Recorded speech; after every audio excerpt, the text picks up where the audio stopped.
Okay, I'm Clara Beth Gallus Ortner, and I was born here in Kingsley at home and raised here and went all through school here, all through high school, graduated from Kingsley High, and went on to school. I went to Briarcliff, and then I went on to Mayo Clinic, and I'm a registered physical therapist. How many in your family? There are 8 of us kids. And mom and dad, 4 girls, 4 boys. I'm the 4th one, so I was considered the middle. What were the typical size families in town? They were larger. There were a lot of larger ones, 7 and 8. Shires and Coons and Schraders and us and Pages, and those are the ones I can just hit off, off the top of my head. But we had such a good time as kids. They used to, in the wintertime, they'd freeze a place down at the park. Probably, was it kind of maybe where the baseball fields are now? And we went ice skating. And we had mini hockey games, and they put up a little shed for us, and we had a lot of ice skating. And I can remember my brothers making those race cars that you build and race down the hill.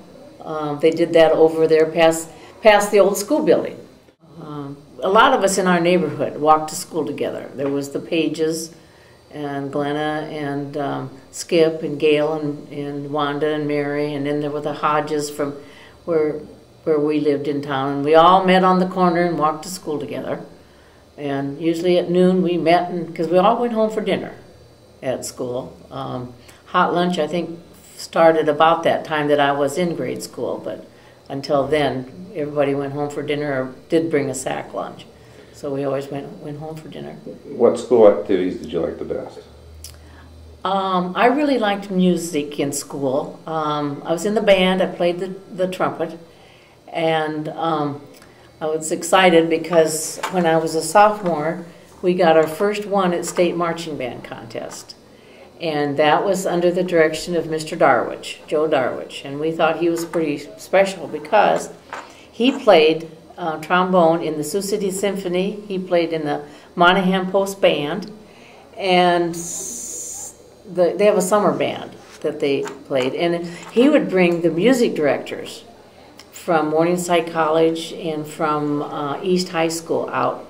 And we even had Leo Kaczynski, who was the director of the symphony in Sioux City, come out and direct one of our concerts. So we really thought we were pretty special. What year was this? That would have been 1954, sometime between 54 and 57 would have been when that was. And can you mention the white suit? Or I don't want to. Yeah. And so we got this won a contest, and the fire trucks met us and brought us back up into town. And we had Kingsley did, at state contest for, I think, 18 straight years. And Mr. Darwich left my senior year, and then we had Mr. Meyer. And he continued, continued the tradition of the ones. But while Mr. Darwich was here, we got new uniforms my freshman year, I think it was, in school. And so then we had fundraisers, and we bought a new uniform for Mr. Darwich. Well, his daughter was in my class, Florence, and I'm in contact with her. She lives in La Crosse, Wisconsin. And I'm in contact with her. But anyhow, she said that her father's been gone for a few years, and her mother's still living. She's about 87 in Minneapolis.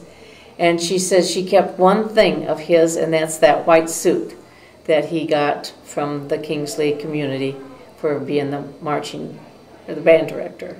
He was back for our 100th. When the band marched, Mr. Darwich was here for Kingsley's 100th anniversary. Okay. And I don't remember if he wore that suit or not, but he may not have, because it was a wool suit and it was probably warm. But anyhow, he was here for that. But they went for a long time, our bands did. And we felt pretty proud of ourselves because we'd go to Sioux City and be in marching band contests, and we'd beat Helan in the East, and we'd come home with the #1 trophy.